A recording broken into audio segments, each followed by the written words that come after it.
What's the deal, man? It's your boy Kelly Flicks, and I got my boy Damion out here. We're gonna take a look inside the AUC, man. Let's do that. And let's do Yeah. So we just had the recent Morehouse news. Picked up Mathis as their head coach. Teddy Keaton is a new head coach down at Clark, Atlanta. So digging into those for real. But I mean, right now it's all about what Mathis is gonna bring to his staff. So who do you think is gonna be some prime candidates for this Mathis staff at Morehouse? it. He one of the prime candidates he's gonna have. He's gonna have a defensive coordinator, Harden Nickerson, who played in the NFL for a while. Was out coaching in California. That he's gonna be his defensive coordinator. Coach Nicholson also is going to bring his son, who's also going to be part of the staff. He's going to keep Coach Jefferson, who coached cornerbacks last year, did a pretty good job with the cornerbacks. He is also going to keep Coach Copeland on staff, who's been at Morehouse for a long time now. Thomas Everett, who played for the Cowboys, will be the safeties coach. He's also going to be the strength and conditioning coach.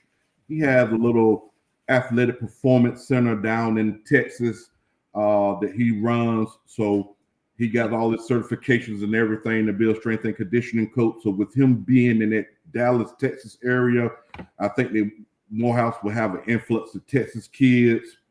Bob Whitfield, who played with Mathis over with the Falcons, will be the offensive line coach, which is one of the big things, the biggest thing that you can have right now. You got to have a good offensive line coach. Bob Whitfield played in the league about 15 years. I think he'd be good for that offensive line, who's going to bring back a lot of pieces from last year. I'm hearing that Lamar Thomas is going to be the wide receiver coach. If you don't know who Lamar Thomas is, played at the U. He was down at the U. Kind of fiery type coach who I think will be really good for Morehouse. And he's been coaching in the XFL, the USFL the last few years. I also heard that he wants to bring in Steve Bassard to kind of help run the offense. Steve Bassard played in the league as well. Right now, he's the offensive coordinator at Montana State Northern or something like that. But so he wants to bring him in. He's really, really, really leaning towards a heavy NFL staff.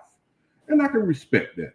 You know, he played in the NFL for 14 years. You make a lot of friends in the NFL, a lot of guys in the NFL who's coaching high school ball and college ball. Why not go get them and bring them to your staff to teach these young men how to play football the right way? So that is pretty much what the staff is going to be. But he also said that he's going to be adding in some more. He wants to firm up his staff by the end of the week. Beginning of next week, he wants to kind of firm his staff up. The guys been working out. They started really working out yesterday as a team, yesterday morning at 6 a.m. They also worked out this morning at 6 a.m.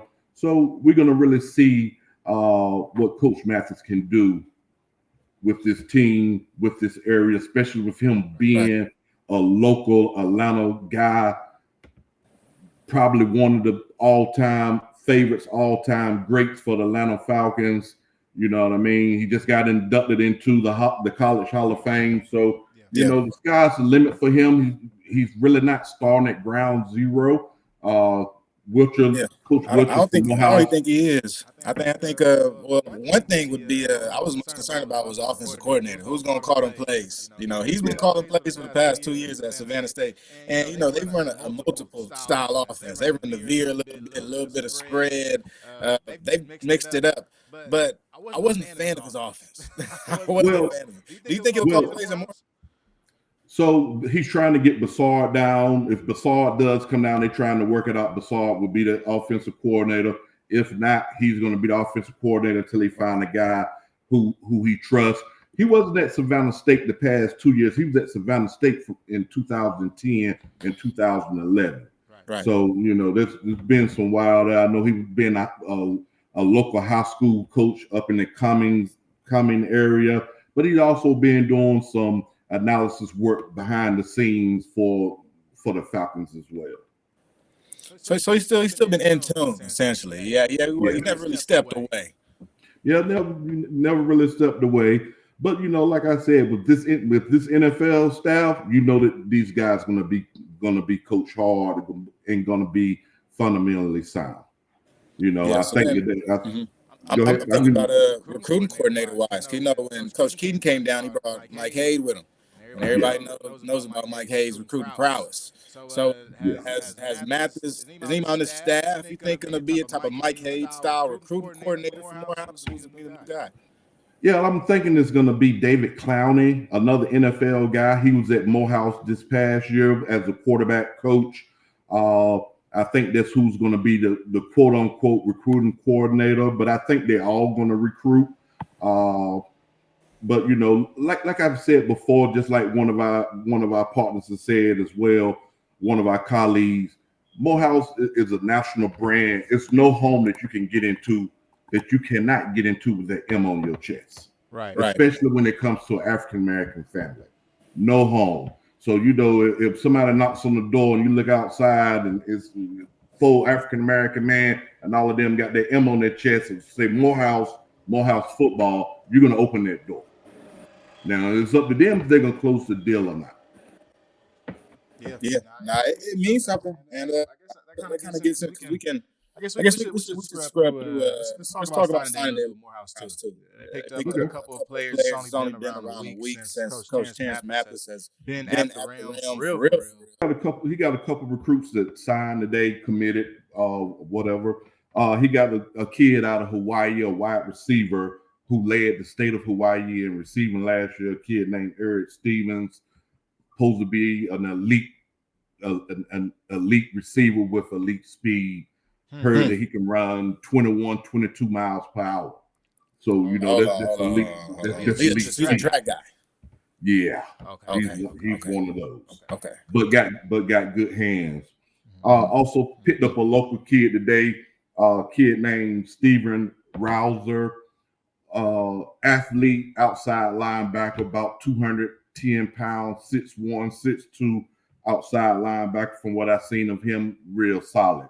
So Dalen Land is still at Morehouse, right? Or is he gone? Dalen Land is transferring out of Morehouse. He's graduating in May. Okay, so they're gonna have to replace that. Okay. They got to replace D-Land. They do have to replace Dalen Land.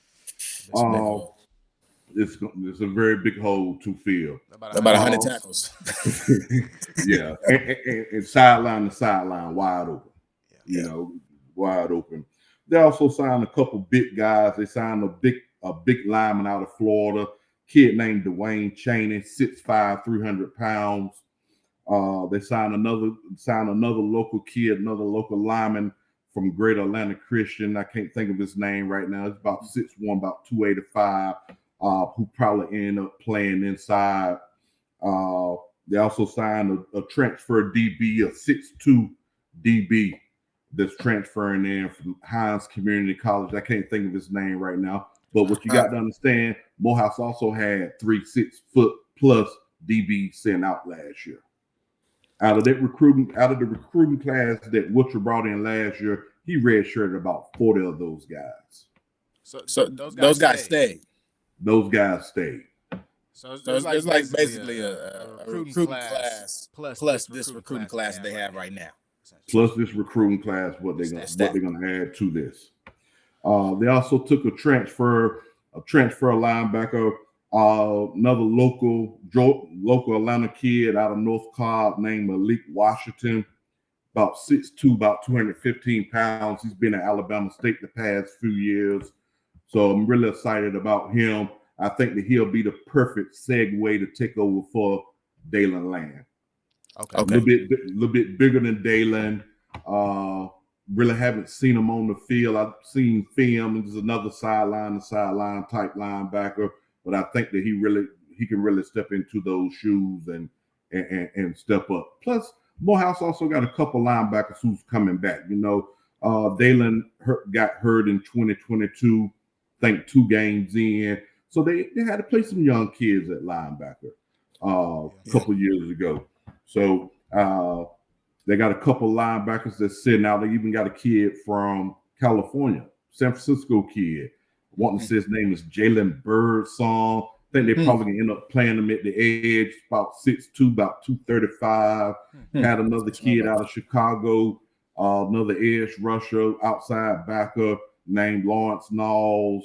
Another kid is about 6'2", 6'3", 240 pounds. You know, they set out a lot of talent last year that probably could have helped some lads. They probably could have helped, but you know, there's neither here nor there. But they got some talent there. Right. It's definitely some talent. Even they haven't finished this recruiting class this year. We haven't seen any quarterbacks yet, but I don't think Morehouse has lost any quarterbacks from last year, have they? Taj is still there. Yeah, Todd is still there. The Scott kid is still there, who I'm very high on. I'm still very high on Todd. The Carlisle kid is still there. He was the kid who started in 2022 towards the end of the year, hurt his knee against Clark, missed all of last year. He's a 6'4", 6'5", 210-pound quarterback who I really like too. I think the quarterback room is going to be okay. They got another kid that set out last year, another quarterback from New York City, who's a legacy at Morehouse, a kid named Jock LaCour. He's more of a runner than a passer, but the kid has some skills. He does have some skills. Is deep. All right, we might as well let it out right now. So, do you think Morehouse has full 36 scholarships? Yes. All right. And this quarterback room is like 6 deep. I don't understand. 8. And, you know, of course, we know about D. West. He's from out your way. Right. Then you had Jalen West, who got hurt, transferred from Army, who's graduating in the spring, so he's going to move on. So next year, you know, Taj Gregory would be the old man of the bunch, and then up under that, you're going to have a lot of young kids. You're going to have the Scott kid, the Jock from New York. You also going to have the Carlisle is back and will be fully healthy as well. So the quarterback room is going to be okay, just like the running back room. The running back room, everybody returns in the running back room. They were big running backs. Say again? Those were some very good running backs. And so, you know, the running back room is going to be very good. You know, we started out with kid named Zion Bowie, who ended up starting the year, had about 100 yards rushing against Virginia Union, then turned around, had about another 100 yards against Howard, then had about 85, 90 yards against Albany State, and then he got hurt. So then they segued back into a sophomore kid out of Michigan named Charles Daniels, who's probably one of the bigger backs on the team. Not the tallest, not the fastest, but runs really hard, always fall forward. Then you got a kid out of Texas named Chase Devon, who's a burner, a speedster.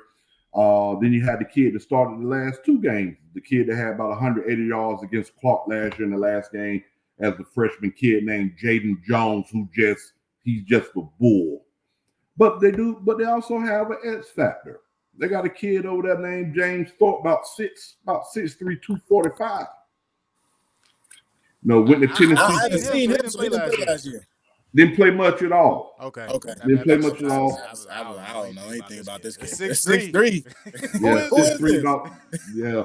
Went to Tennessee State out of high school. Ended up transferring down. He also plays baseball at Morehouse, and he's like that. Baseball-wise, big kid. Always fall forward when he's run. You know, 6'3", 245, maybe 250. He's gonna be different. But I like the kid Bowie. I was looking him up, Zion Bowie. Yeah, I'm really high on him. I mean, he's small stature, but man, about as big as Jada Byers.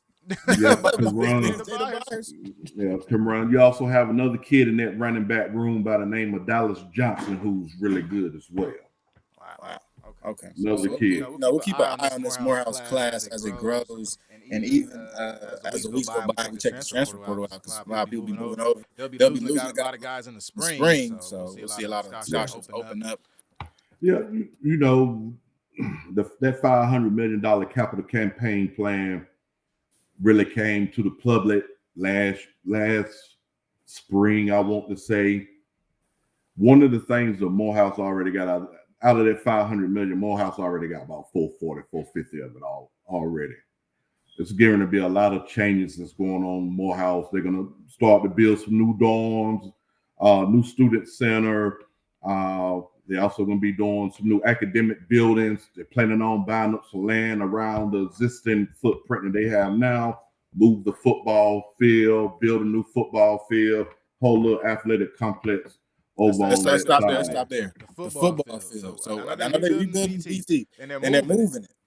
Did they Did say they say anything anything about the about the size, the size, the amenities? amenities? Are we getting that detailed, or are we just real broad right now? Supposed to be about right around the same size, 10,000 seats. Okay. Stands on both sides, nice field house, nice locker room. Field house. Supposed to be really, really, really nice.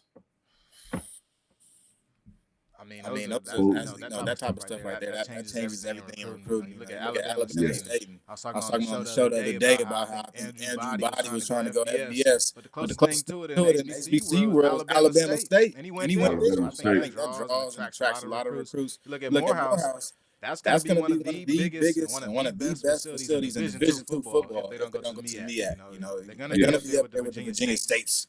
We talk about campus and how big things can seat. You know, talk about that big old performance center they got at Virginia State. That mess is like a G League stadium. Man, let me tell you something. Up there at V State, that convention center, civic center, whatever they want to call it on campus, man, that thing nice, man. That's a game changer in HBCU sports. That's a game changer for Division I and Division II. That's a game changer. That nice little convocation, convention, civic center, whatever they want to call it, that thing nice. Right. So Morehouse, they'll be adding a field house to campus, which is going to be really big. You'll just move your turf field and new stadium. Maybe 2 blocks. 2 blocks about west. It's probably, if you know anything about Morehouse, it's a gas station right across the street, and some apartment buildings right across from that gas station. But on the east side of that gas station, it's just land. So I'm thinking it's going to be somewhere over in that area there. I think they could be able to buy that land and be able to build their athletic complex, baseball field, new practice fields, intramural fields, tennis courts, move everything across the street. Right on the other side of Joseph Lowry, and if it comes true, it's going to be very nice. It's going to be one of the nicest. That's for all divisions, 1, 2, and 3. Facts. So and then right now they're in stage 1 right now, which doesn't include the athletics. Yep, from what I understand from my sources, they start in stage 1, which is going to be supposed to be 2 new dorms on campus, new academic building, and then stage 2 supposed to be 3 more academic buildings and another dorm, another 2 dorms, and then stage 3 supposed to be the athletic facilities and 2 more dorms. Gotcha. So what would you say timeline-wise? I know we don't have one at all. Is it like 3 years from now? I think 4 years from now. It's going to take some time, right? I'm thinking phase 3 for football. I'm thinking 2030. 2031, somewhere up in there. Yeah, about 8 years. That's what I'm thinking. Yep. They're supposed to be renovating a lot of the old buildings on campus and everything to go along with that. They're not going to touch the historic buildings that's already on the register, but some of the older buildings they're supposed to be renovating all that. That's kind of what Thomas want to do. Dr. Thomas wanting to modernize that campus. Well, I mean, he's gonna get it. So even more, I think we wrapped up that $500 million plan. That's going to be a beautiful plan. It's a beautiful campus. I showed my pops that. He's Morehouse alum. He couldn't believe it. He had to send all his friends as soon as he got the link. Yeah, man.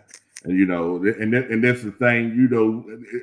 It kind of coincided when Dr. Thomas was hired. It seemed like they hired this architect engineering firm to show what the campus of the future is. And you can really see it happening, especially with there's no reason to try to raise $500 if you're not going to modernize your campus. So it coincides. You might have some pushback and be like, no, they're not going to do this. They're not going to do that. What else you can spend $500 million on? It's the best option to me. You know what I mean? So All All right. that's the thing with that. So then next door you got Clark, who who hasn't planned on building anything at all. They Like gonna have the same same old old campus. You know, the thing with Clark is the thing with Morehouse, Spelman, and Clark, they're kind of landlocked. So, you know, you got to be able to build the space around you to be able to expand and build stuff. And then you got to have the money, you got to have the capital to be able to go do that. You're going to have to grease some palms, as my grandfather would say. You got to grease those palms to make those wheels squeak. So, you know, if Morehouse decided to do this, I think Clark probably build a couple more buildings on campus. Now, Clark is a beautiful campus as well. And Clark's a little bit more modernized than Morehouse is. You know, Clark got their own little apartment complex on campus. Clark is really nice. Yeah. You know, Spelman is building like crazy. Sam Jackson and his wife LaTanya got a performance center going on. The School of Medicine. Spelman's popping. So hey, while we on Spelman, what do you think about Spelman bringing back sports? Not gonna happen. Why not? Why not? Why they not gonna do it? They not. I think they can do Sisters can ball. No, not gonna happen. I saw some cool pictures. You know, I don't. Spelman ain't had athletics now. What, about 10 years? Yeah. Nah, not gonna happen. Would love for it to, but nah. I don't think that's gonna happen. I would love for it to. I think that'll will be good, but you know, you basically starting from ground zero, going up. You know, it's kind of like you got the death penalty. Now you got to start all over again. So no scholarship money, yeah, it's gonna change a lot. Yeah, you know, so that's the thing with it. But if they wanted to, they got the money that they can do it too. You know what I mean? So that's the whole thing with that. You know, Spelman's building on campus. They new dorm, new performance arts center, student center going on. The School of Medicine, Morehouse School of Medicine. They just opened up a new building named after Hank and Billy Aaron. Yeah. So you know, it's a lot of stuff going on in the AUC. Yeah, Spelman has got $100 million. Exactly. So nice if they, you know, that's a nice gift. So if you do want to start athletics back, hey, might have some. All right, so let's get into Clark recruiting. You know, Keaton's down there, Mike Hayes down there. They've known for their recruiting prowess. We're talking off there about the size of their offensive line and what they might be doing. Who have they brought in, and who do you think will be a difference maker for them? So, and the people they brought in so far. You know, that I love Coach Key. He talked junk to me, but I love Coach Key. I think that he is the perfect guy for Clark, Atlanta.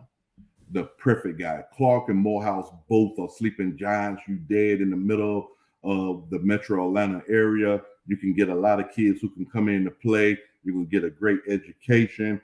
But I also think that Coach King got his number one choice, his number one draft pick. He got David Wright. Right. He knows the offense like the back of his hand. He's been in Coach King's system for 3 years. You know, trigger man. That's what he is. You know, he's the returning player of the year in the conference. That's a big get for Coach Keaton over at Clark. That's David Wright, man. You know, he's AUC player of the year. You know, if any team got him, it would be like exactly. So you just got the best. So then you also looking at who else might have followed Coach Keaton from Allen. Do I think Harrington followed Coach Keaton from Allen? I do. Do I think that Amani Harris followed Coach Keaton from Allen? I do. Do I think Jamal Jones followed Coach Keaton from Allen? I do. These are all David Wright guys. There's no reason for my QB to leave, and I don't go with them. That's true. And Allen isn't getting any better. I think Allen might be, two or three losses worse this year coming up. Yeah, and you know, in another thing with Clark got some pieces over there. You know, so you add into the pieces that you got, like we talked earlier. They got a huge offensive line, and the offensive line is really good. They got some good skill position players. You know, they bring them back a lot. You know, I know that they lost Kinsey, who was the number 1 running back coming, from last year. But you might have Bo Harrington. You're also going to get back Joseph Douglas, who's a little jitterbug with elite speed. Another local kid. You're going to get him back. You're going to get back some receivers that was hurt for Clark last year. Stevens is back at wide receiver. Jeremiah Gibbs is another running back who has also been in that system before, who I also think fits in good with what Coach Keaton wants to do. Another wide receiver that's back, running West. And then you got the Newsom kid who makes all the catches. Tough catches. He's not the biggest kid, but he's probably 6 foot, maybe 190 pounds, but he play like he's 6'4", 215. Then on that defense, they're gonna bring back Cam Ivey, who was all SIAC as a DB on the second team. And then they're also gonna bring back this little bit of linebacker they got named Desmond Jones. He's number 57. He's about 5'7". He's a heat-seeking missile. I've seen him go. I mean, he looks awkward in there at first. Even in some places, he still looks awkward. But when it's time to make a play, though, he makes a play. He makes plays. I think they started playing him probably right around game 5, game 6. They really started letting him play and start him. He basically averaged roughly 13, 14 tackles a game for every game that he started. I really like his game. You don't let his size deter him at all. Kind of remind me of a kid that was down at Georgia a few years ago named Ellaby. Roughly the same size. Ellaby might have been 5'9". This kid is 5'7", 5'8", but he will hit you. And he plays sideline to sideline. What more can you ask for? It's something to build on, because really to me, I look at this Clark team. They're a good, strong, rushing team. They got big old line, quick running backs in the backfield, has some issues at quarterback.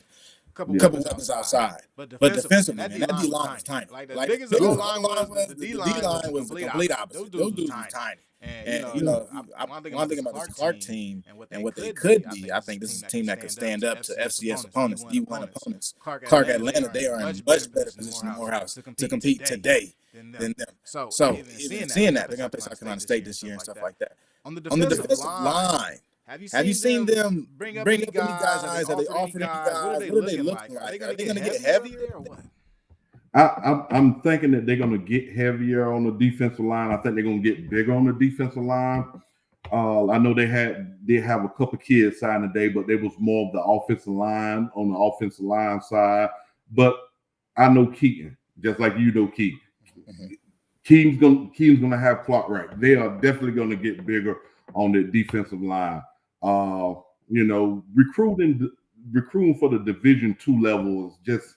It's a little bit different from the Division I level. And this right here is for the people who don't understand the recruiting game.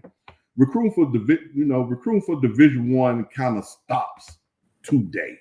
The day is National Signing Day. Yeah. If you don't sign Division I today, you're not gonna sign unless somebody don't qualify coming out of high school or whatever. Which they won't find out until late April to beginning. Sometime in spring ball. But with Division II, you basically recruiting year round because you're gonna have guys who fall through the crack who was thinking that they were going FCS or FBS and was waiting on their offer and didn't get their offer. You got guys who were sitting out who can play Division II ball and can come in and make an impact, but they're waiting on a bigger offer and their offer doesn't come. So with the Division II recruit, that recruiting is gonna basically go on until the end of July. So you really won't really have a handle on that Division II recruiting at your per se school until probably the beginning of June. Then you also got to realize this: you got another transfer portal window that's getting ready to open up. We got four new coaches in the conference this year. So, you're going to have some kids that the coach is going to bring in and say, hey, I love everything about you, but you just can't play for us. You just can't play here. And that's going to open up some spots for kids that's at other schools that's going to go into the transfer portal who will be able to come in and be able to help one of these SIAC schools. But I definitely think Keaton and them is going to get bigger on the defensive line. I know they're going the transfer route right now. And that might be the best thing for them. Right now, I think that Keaton and Clark might be in just a little better position to win than Morehouse. And the reason why just a little bit, just a little bit. Just a little bit. Just a little bit. The fact that Morehouse only winning one game a year, man, it's like the bar is so low for them. But I also got to look at it like this: Morehouse 3-0 over the past 3 years against Clark. That's true, though. That's true. I guess that means a little bit.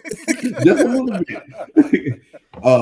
But I definitely think that Coach Keaton will have those guys ready to go. I think they're gonna have a big spring. He's gonna continue to recruit to get what he wants and fill the holes on this roster. But we're gonna really see what Clark does on August the 31st when they go down to Fort Valley. Right. So, Right. Let's quickly go through their schedule. They got the 24 schedule out, and we do the expectations. My expectations for Keaton, honestly, I'm thinking 6 wins. They don't even got to compete for the championship. To me, 6 wins is enough. And competing with South Carolina State. You know what I mean? I mean, not South Carolina State. Competing with the team that you play up against. You know what I mean? I want to see them actually out there competing. We saw Clark get run out of so many games this year. You know what I mean? Where they sometimes they got overpowered. It's kind of hard to watch. You know what Clark can be. So I expect Clark to compete throughout the whole game. 6 wins. What do you say? That's what I'm saying. I think 5 wins, 6 wins for Keaton this year. They win the Super Bowl. You know, you got to understand they went 0-10 last year. The year before they went 3-7 with Coach Slater. I think the year before that they went 1-9 with I forget the coach name, Coach Tim something. They went 1-9 with him or 2-8 with him. So you know if they can get the 5 wins and be competitive, I think that the brain trust of Clark will be very excited with that.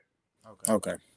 All right, we'll stick with that, man. We'll stick with the 6 wins. We'll go from the 6 wins. I think spring ball we'll get to understand this Coach Keaton, Clark Atlanta offense a little bit more. And I think Morehouse will probably be watching them all throughout the summer when it comes to recruiting, just like last year. I mean, they picked up Todd's record like the middle of the summer last year. So yeah, they picked up a lot of kids during the middle of the summer. You know, just some kids that fell through the cracks who actually could come in and play. So, you know, but keep your eyes peeled for recruiting still going on during the summer. Right.